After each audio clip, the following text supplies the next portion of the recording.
নমস্কার। বাংলা নববর্ষ 1432 সালের শুভেচ্ছা, শুভকামনা, অভিনন্দন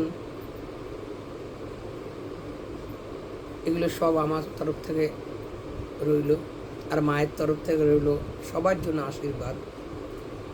সবাই ভালো থাকুন নতুন বছরে।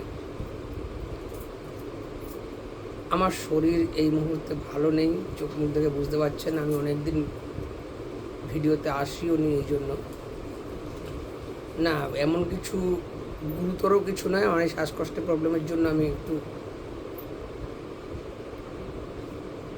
রেস্ট নিয়েছি। আর তাছাড়া ওই ছোটোখাটো সমস্যা সবার জীবনেই থাকে, আমার জীবনেও আছে। যারা ভাবেন যে আমার জীবনে মনে হয় কোনো সমস্যা নেই, তারা ভুল ভাবেন। মানে আমার জীবনেও যথেষ্ট সমস্যা আছে। আমিও আপনাদের মতন একটা সাধারণ মানুষ, আমাকেও ভাত ডাল খেয়েই বেঁচে থাকতে হয়। তো আমার জীবনে বিভিন্ন রকম সমস্যা আসে এবং সেগুলোর মুখোমুখি আমাকেও হতে হয়। আমাকে সেগুলো মুখোমুখি দাঁড়িয়েই পার হতে হয়। হ্যাঁ, এটা বলতে পারি, হয়তো আপনাদের মধ্যে বেশ কিছু মানুষ আছেন যারা সমস্যায় ভেঙে পড়েন, হতাশায় তলিয়ে যান, ডিপ্রেশনে ভোগেন। তো এই হতাশা, ডিপ্রেশন, ফ্রাস্ট্রেশন এগুলো কি আমার হয় না? আমিও তো মানুষ, আমারও হয়, কিন্তু সেটা হয় অল্প সময়ের জন্য, খুব অল্প সময়ের জন্য। তারপরে ওগুলোকে ঝেড়ে সরিয়ে দিয়ে নতুন উদ্যমে উঠে দাঁড়ানোর চেষ্টা করি। তো বহুদিন বাদে ভিডিওতে এসে বেশি কিছু ক্লিয়ার করব না। এক ভাই বা বোন, আমি তার প্রোফাইলে তার ঢুকি না, তিনি একটা কমেন্ট করেছিলেন যে আপনার তারাপীঠে দীক্ষা পাওয়ার ঘটনা। দেখুন, হাত জোর করে বলছি, এরকম আমার কোনো ভিডিওতে দেখাতে পারবেন না, কোনো ভিডিওতে আমি বলিনি আমি তারাপীঠে দীক্ষা পেয়েছি। হ্যাঁ, তারাপীঠে চিতার ঢিবির উপরে আমি রাত কাটিয়েছি, সারা রাত কাটিয়েছি, কিন্তু আমার সামনে কেউ আবির্ভূতও হননি, আমাকে কেউ কানে কানে সেখানে মন্ত্রও দিয়ে যাননি। আমি সারা রাত সেই চিতার ঢিপির উপরে, সেটা সম্ভবত 2014 সাল, তখন ঘুরঘুরটে অন্ধকার ছিল তারাপীঠ শ্মশান। আজকের শ্মশানের মতন এত হ্যালোজেন চিতার ঢিপিটার উপরে, যেখানে কাঠের পোড়ানো হয়, সেখানটাতেই একখানা ওই 30 ফুট উঁচু 6 মাথাওয়ালা হ্যালোজেন লাগানো, সেটা ছিল না। গোটা শ্মশানটাই গাছগাছালিতে ভর্তি ছিল।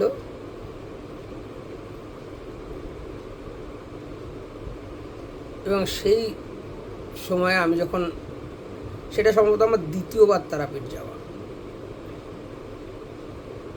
জীবনে, আমার জীবনের দ্বিতীয়বার সেটা তারাপীঠ যাওয়া।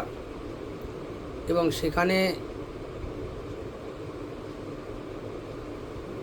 রাত্রিবেলা আমি, আমার একটা ভাই সাথে ছিল, তার সাথে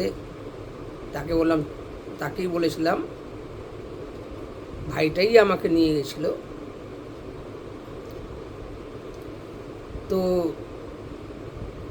আমরা যথারীতি যে সেবার ভারত সেবাশ্রমে পাইনি, জায়গা পাইনি, তো পাশে একটা শৈলেন ভবন নামে একটা ভবন আছে, সেখানে জায়গা পেয়েছিলাম। তো তার কেয়ারটেকারকে রাত্রিবেলা ফিরবো, কত রাত্রি হবে না বলেছিলাম, ওই 1টা-1.5টা হবে।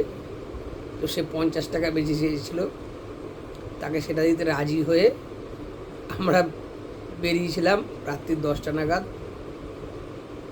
ওই ভাইটার মা এবং আমার ছেলের খাবার ব্যবস্থা করে দিয়ে আমরা দুজনে ঢুকেছিলাম শ্মশানে। শ্মশান তখন ঘুরঘুরটে অন্ধকার এতটাই, এবং সেই মোবাইলের টর্চ জেলে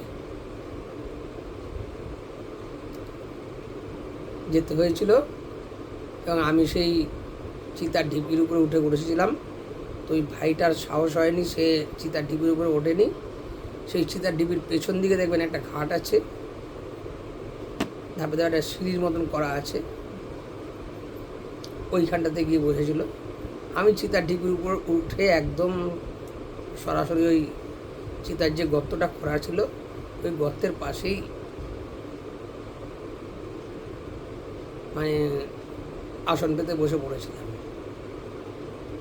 আমার সম্বল ছিল তখন ওই বেশ কিছু শ্যামাসঙ্গীত। আমি একটার পর একটা শ্যামাসঙ্গীত গাইছিলাম বসে বসে। তো এইভাবে কত রাত কেটেছে সেই সময় বোঝা যায়নি। তো সম্ভবত রাত্রি তখন প্রায় 2:30টে বেশ কিছু কুকুর এসে হাজির হয়েছিল এবং তারা গুটি গুটি পায়ে ঢিপির উপরে উঠে এসেছিলো। তো সেই ভাইটা দেখে ভয় পেয়ে গেছিলো যে এতগুলো কুকুর, প্রায় 7টার মতন কুকুর ছিল। এগুলো না কামড়ে ফামড়ে দেয় না, কুকুরগুলো সে একটাও কামড়ি তো দূরের কথা, সেগুলো সব আমার চারপাশে গোল হয়ে বসে পড়েছিল, আবার দুটো আমার কোলে মাথা রেখে টান হয়ে গেছিল। তো এটা আমার জীবনে একটা বড় পরম প্রাপ্তি ছিল। আমি কোথাও বলিনি তারাপীঠে আমি দীক্ষা পেয়েছি। আমার শ্রীনাথ, আমার গুরুদেব, তিনি এই বৈদ্যবাটিরই বাসিন্দা। তিনিও গৃহী মানুষ, গৃহী সাধক। এবং আমার দীক্ষা আজকে পাওয়া নয়, আমি দীক্ষা পেয়েছিলাম 2008 বা 2009 এরকম সময়। তখন আমার কাছে ওই দীক্ষা পাওয়াটাই সার ছিল। মানে দীক্ষার মানেও বুঝতাম না, কেন দীক্ষা নিলে কি হয়, কেন নেব দীক্ষা, আদৌ এসব জোর করে ঘাড়ে চাপানো কেন, এইসব ভাবগুলো ছিল আমার মধ্যে। তো সেগুলোই কী করতাম, আমি জব টপ সেরকম করিনি কখনো। পরে যখন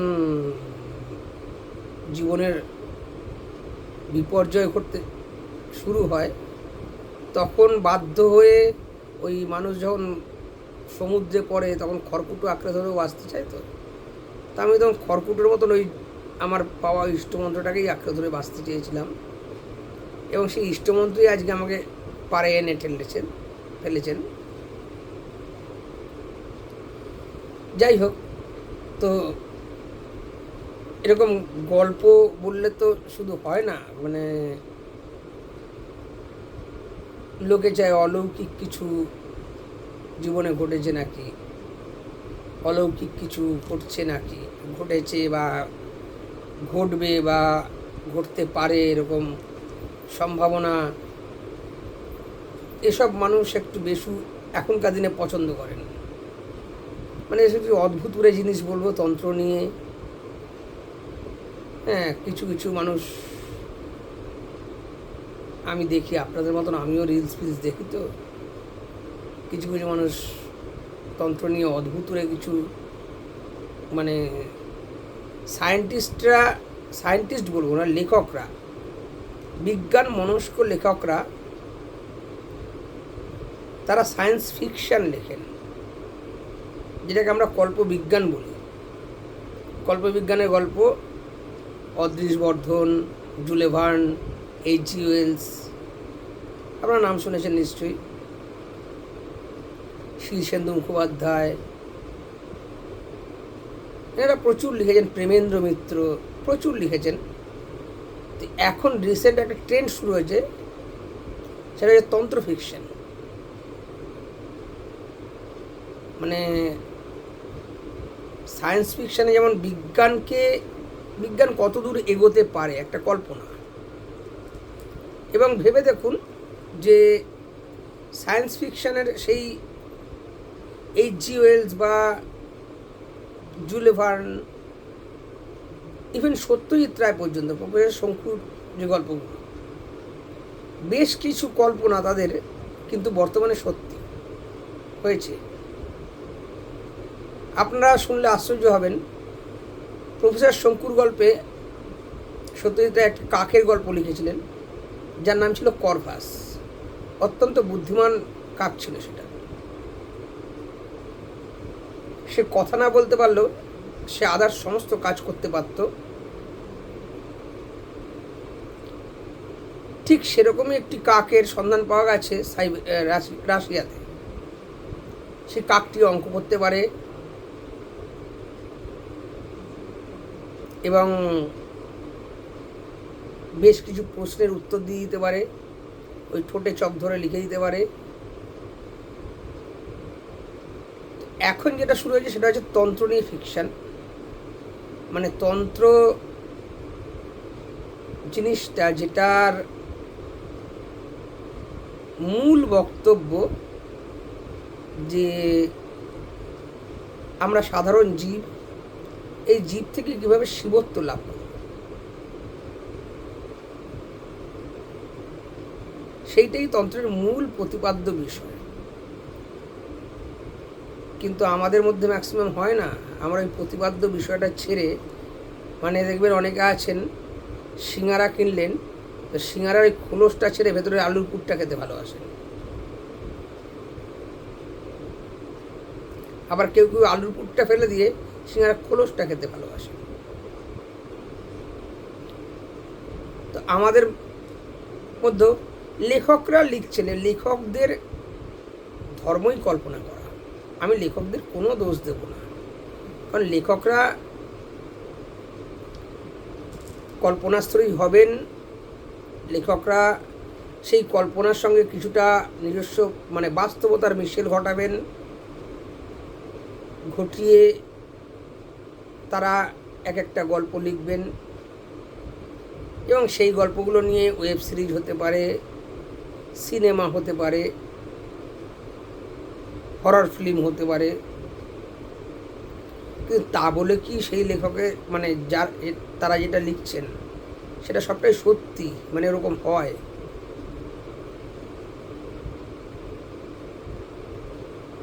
খুব রিসেন্ট আসতে চলেছে পরমব্রত চট্টোপাধ্যায় অভিনীত অভিক সরকারের লেখা একটা গল্প, যেটা ওয়েব সিরিজ হয়ে আসতে চলেছে, ভোগ। গল্পটা বহুল চর্চিত, আপনারা পড়েছেন। এই ভোগ গল্পটা নিয়ে সিনেমাও হয়ে গেছে এবং সেই সিনেমাটাতে একটা পার্ট দেখানো হয়েছিল। মূলত এই গল্পটা কাকে নিয়ে? মাতঙ্গীকে নিয়ে।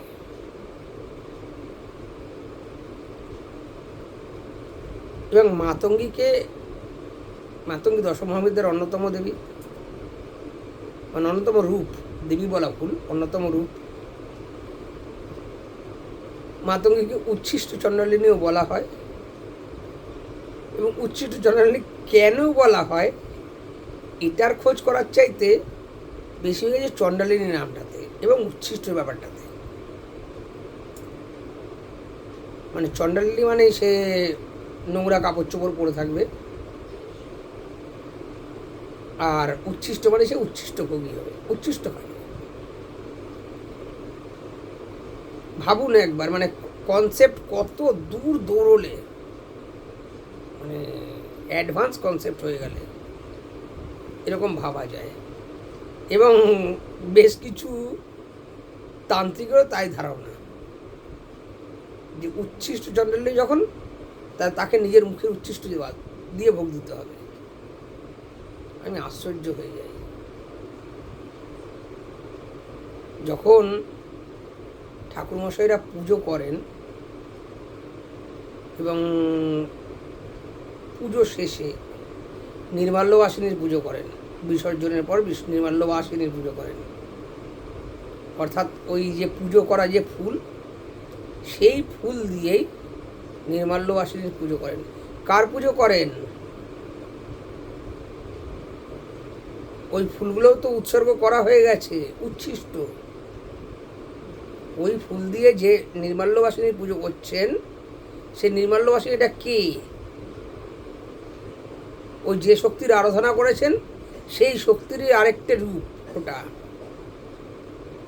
তিনিই উচ্ছিষ্ট চণ্ডালিনী, তিনিই নির্মাল্যবাসিনী, তিনিই মাতঙ্গী। তাকে তার যে পূজা করার বিধান, অর্থাৎ তার পূজার আগে শিব পূজা করা বিধেয়, তার ভৈরব যা রূপে যিনি শিবের যে রূপটি আছে মতঙ্গ, মতঙ্গ শিবের পুজো করে সেই ভোগ এবং সেই ফুল যা কিছু মতঙ্গ শিবকে অর্পণ করাচ্ছে তাই দিয়ে মাতঙ্গীর পুজো করা বিধি উচিত। অর্থাৎ তিনি শিবের উচ্ছিষ্ট গ্রহণ করছেন, আমার উচ্ছিষ্ট নয় বা তান্ত্রিকদের উচ্ছিষ্ট নয়। এবার আসি গল্পে। বেশ একটা শিহরণ ফিলিংস তোলা যাবে এরকম একটা সিচুয়েশন খাড়া করে একটা ওয়েব সিরিজ তৈরি হলো। আপনার দেখতে ভালো লাগবে, অবশ্যই দেখতে ভালো লাগবে, হরর ফিলিং হবে একটা। একা একা ঘরে বসে মানে চমকে উঠবেন, এর পাশে কেউ নেই তো এরকম ভাববেন, কিন্তু ওটা জাস্ট গল্প।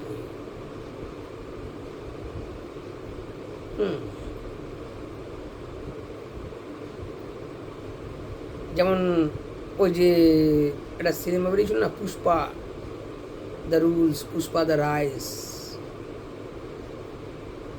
আল্লু অর্জুনের। তো সেখানে যেমন পুষ্পা কিসি কা নেই শুনেগা সালা, এরকম একটা ডায়লগ ছিল। তো এটা জাস্ট গল্পই, বাস্তবে হয় না। আপনি বাস্তবে এরকম পুষ্পা খুঁজে পাবেন না। পাবেন কি? রাস্তাঘাটে বেরিয়ে আপনি বললেন বা আপনি আমি বলতে গেলে আমাদেরই দুঘা খেয়ে যেতে হবে। এগুলো গল্প। সেই গল্পতে সেই একজন কিছু উপচার নিয়ে ঘরের মধ্যে পুজো করছে, আর একটা খিলখিল করে হাসি হচ্ছে, আমাকে ভোগ দিবি নে, ভোগ মহাভোগ চাই। দ্যাট ইজ দেখতে ভালো লাগে, শুনতে ভালো লাগে, মানে বিনোদন। এটা জাস্ট বিনোদন। এখনো বলছি এটা বিনোদন, কিন্তু এখনো বলছি এটা বিনোদন। এগুলোকে বিনোদন হিসেবেই নিন, এগুলোর সঙ্গে বাস্তবটাকে রিলেট করে ফেলবেন না।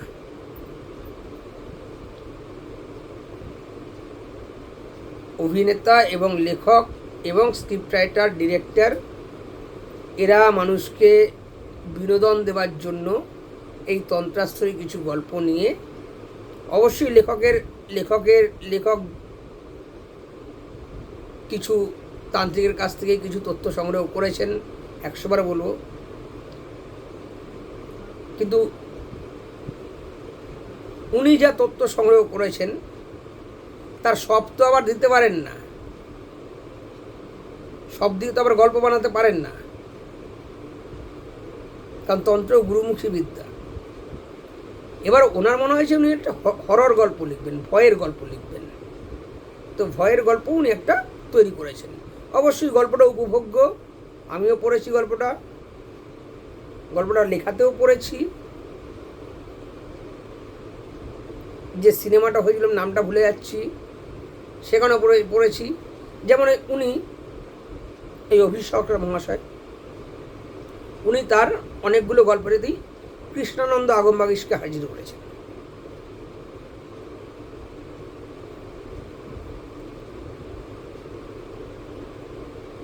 গল্পগুলো পড়তে ভালো লাগে। যেরকম যদি এমন হতো যে আমরা কোনো তন্ত্রের প্রচণ্ড রহস্যের বা বিপদের মধ্যে পড়েছি, সেখানে স্বয়ং কৃষ্ণানন্দ আগমবাগীশ উদ্ধারকর্তা হয়ে এসছেন, পড়তে অবশ্যই ভালো লাগে। বাস্তবে ঘটবে কি? বাস্তবে তো ঘটবে না। আর ঘটলেও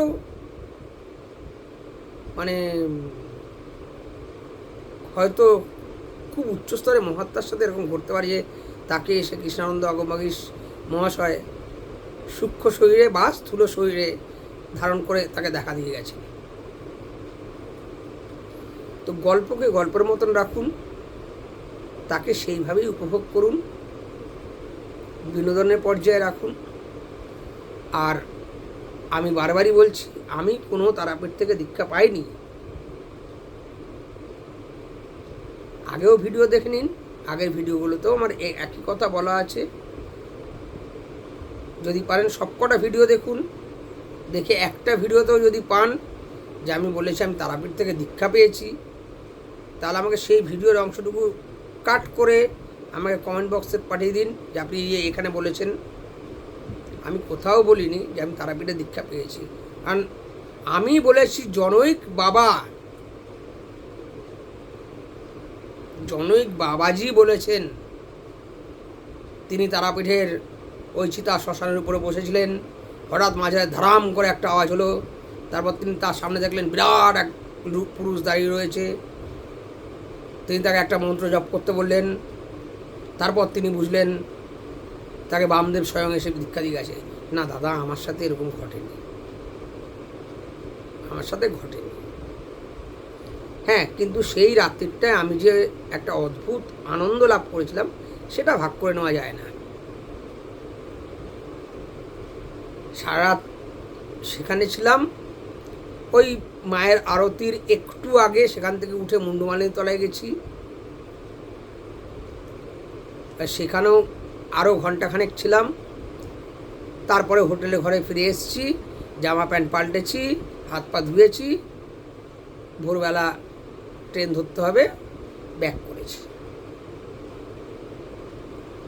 হ্যাঁ, তারাপীঠে আমার সাথে বেশ কিছু কিছু অদ্ভুত অদ্ভুত ঘটনা ঘটেছে। তারাপীঠ কেন, আমার এখনও ঘটছে জীবনে। তারাপীঠ পর্যন্ত দৌড়ানোর প্রয়োজন নেই।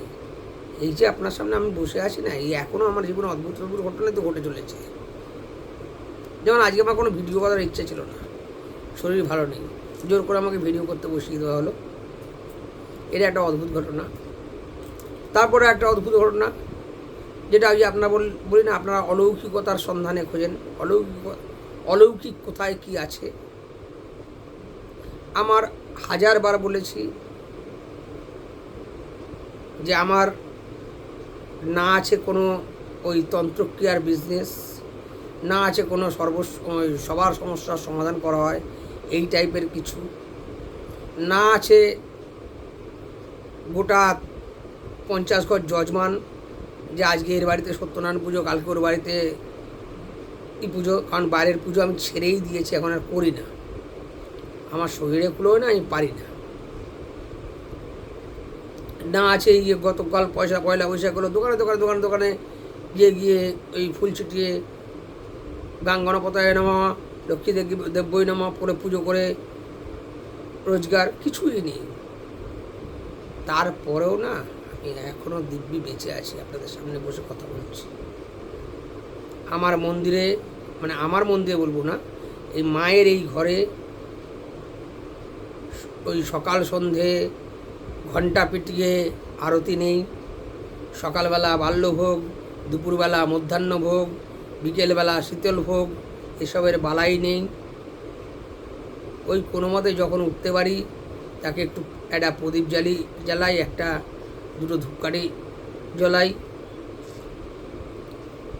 আর ঘরে যেটুকু রান্নাবান্না হয় সেটাই তার প্রথম ভোগ হয়।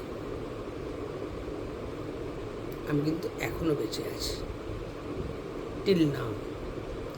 অনেকেই এই ভিডিও যারা দেখছেন তাদের মধ্যে অনেকেই ছদ্মবেশী বসে আছেন এরকম, যারা এখানে এসে ঘুরে গেছে। এরকম ছদ্মবেশী বেশ কয়েকটা সন্ধান আমি পেয়েছি। আমি তবু আবার বাধ্য হয়ে বলতে দিলাম, এই ছদ্মবেশীরা ভেবেছিল যে এরা যদি না আমার পাশে থাকে আমি মরে যাব। যখন দেখলো যে আমি মরিনি, তখন নানাভাবে পেছন থেকে খোঁচানোর চেষ্টা করে যাচ্ছে।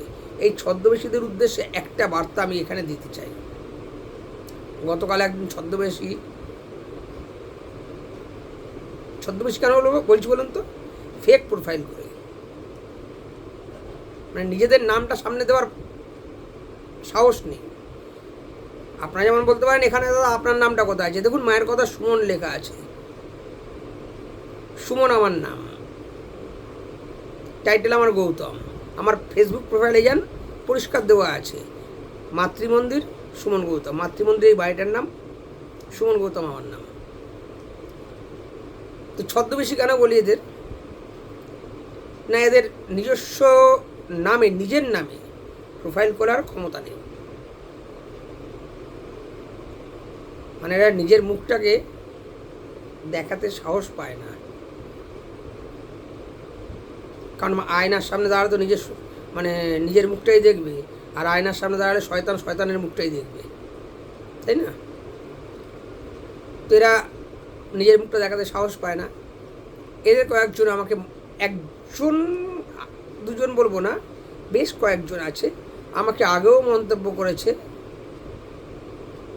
তারাও তন্ত্রক্রিয়া জানেন, তারাও করেন। আমি বলেছি বেশ তো বাবা, আমি ফেসবুকেও লিখলাম বেশ তো, তন্ত্রক্রিয়া জানিস, আরও কী কী প্রয়োগ জানিস, তা আমার নামটা তো দিয়ে দিয়েছি ফেসবুকে, প্রয়োগ করে দেখা না, প্রয়োগ করিয়ে দেখা। আমিও তো দেখি একটু কলজের কতটা ক্ষমতা, কতটা। হ্যাঁ, আমি কিছু জানি না, পারি না, এখনো বলছি, কিন্তু আমার উপরে একটা মানে আমার সামনে একজন ঢাল হয়ে দাঁড়িয়ে থাকে সবসময়, আগে তাকে টপকে তো আয়। তো যাই হোক, ভিডিওতে অনেক বকবক করে ফেললাম, প্রায় 27 মিনিট ভিডিও হয়ে গেল। এর মধ্যেই আপনারা ভালো থাকুন, সুস্থ থাকুন। নতুন বছরে আমার শরীরটা একটু ভালো হোক, তারপরে একটু বললাম নিজে একটু অনেকগুলো সমস্যা নিয়ে একটু ব্যতিব্যস্ত হয়ে আছি, মানে একটাকে মেটাতে যাচ্ছি তো আরেকটা ক্রিয়েট হচ্ছে, তো এগুলো একটু সামলে নিই, তারপর আপনারা আবার এখানে নিয়মিত ভিডিও পাবেন। ততক্ষণ সবাই ভালো থাকুন, সুস্থ থাকুন, আনন্দে থাকুন। আর যারা যারা এই ভিডিও দেখা বন্ধ করে দিয়েছিলেন, ভেবেছিলেন দাদা আর ভিডিও করছে না, তাদের অনুরোধ করবো তারা ব্যাক করুন, আসবো আমি, আপনারা ব্যাক করলে আমিও আসবো, আমিও ব্যাক করবো। ধন্যবাদ, সবাই ভালো থাকবেন।